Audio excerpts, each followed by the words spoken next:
है। हमारे देश की सरकारें ये कहती हैं कि कृषि अगर लाभकारी हो गई तो नेताओं की राजनीति डूब जाएगी। नेता ये कहते हैं कि राजनीति चलाने के लिए गरीबी रहनी ही चाहिए, भूखमरी होनी ही चाहिए, बेरोजगारी होनी। मैं आपको बिना किसी लाग लपेट के कहता हूं, एक भूतपूर्व प्रधानमंत्री थे जो अब जीवित नहीं है, उनका नाम था चंद्रशेखर। एक बार मैंने उनसे ये बात की जो आपने मुझसे की कि कृषि को लाभकारी क्यों नहीं बना सकते, क्या मुश्किल है, आसान काम है। तो उन्होंने कहा आसान तो है, बनाना भी है, आसान है, कोई मुश्किल नहीं है, कुछ कानून में फेरबदल करने की जरूरत है। एक एग्रीकल्चरल प्राइस कमीशन एक्ट है, उसको हटा दो, पूरी कृषि लाभकारी हो जाएगी, आराम से हो जाए। फिर मैंने कहा क्या मुश्किल है? उन्होंने कहा हमें मुश्किल एक ही है कि अगर ये लाभकारी मूल्य में आ गए सारे किसान तो इनकी गरीबी खत्म। ये गरीब नहीं रहेंगे तो हमको नहीं पूछेंगे, हमारी राजनीति नहीं चलेगी, हमको माला कौन डालेगा, हमारी जय जयकार कौन करेगा, हमारी जिंदाबाद कौन करेगा, ये तो नहीं करेंगे, क्योंकि ये तो हमारे जैसे हो जाएंगे। फिर इसलिए हम चाहते हैं कि ये गरीब के गरीब ही रहें, इसलिए हम नहीं चाहते कि इनको लाभकारी मूल्य मिले।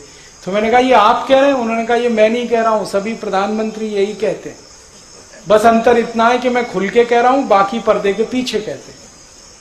तो कोई सरकार नहीं चाहती कि गरीबी, भुखमरी, बेकारी खत्म हो, क्योंकि उससे उनका आधार ही खत्म होता है। उनका तो इमोशनल ब्लैकमेलिंग है ना, गरीबी, भुखमरी, बेकारी, वो खत्म नहीं होने देना चाहते, इसलिए वो इसी व्यवस्था को चलाना चाहते। अब आपके ऊपर है कि आप इसको ताकत लगा के खत्म कर दें तो व्यवस्था आपके हिसाब से चलेगी। ये हमारे लिए है मुख्य बात समझनी।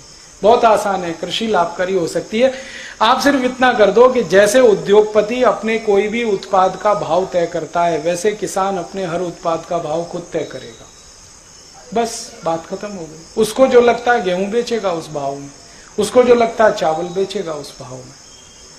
अगर जूता बनाने वाला मोची अपने जूते का भाव तय कर सकता है तो गेहूं पैदा करने वाला किसान क्यों नहीं कर सकता अपने गेहूं का भाव तय?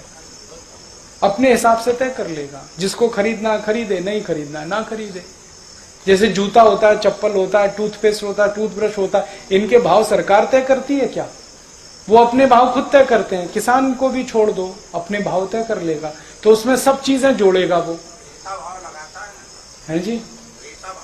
हाँ, तो आप ये जो क्रेता का किस्सा है ये विक्रेता का कर दो। जैसे पूरी इकोनॉमी में विक्रेता भाव फिक्स करता है, ऐसे ही किसान की इकोनॉमी में विक्रेता फिक्स करेगा। इतना ही करना है, पूरी कृषि लाभकारी हो जाएगी।